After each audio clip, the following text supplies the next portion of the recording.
যে আমার ওয়াজিয়া মামুনিকে দুপাট্টার সামনে থেকে বের করলাম, কেমন লাগতেছে সবাই কিন্তু মাশাআল্লাহ বলে দিবে।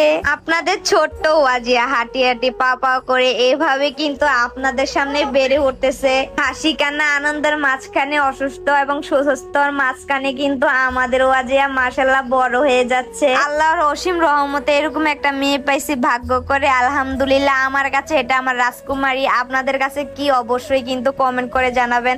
তাছাড়া ওয়াজিয়াকে কে কে ভালোবাসেন আজকে কমেন্টে দেখতে চাই।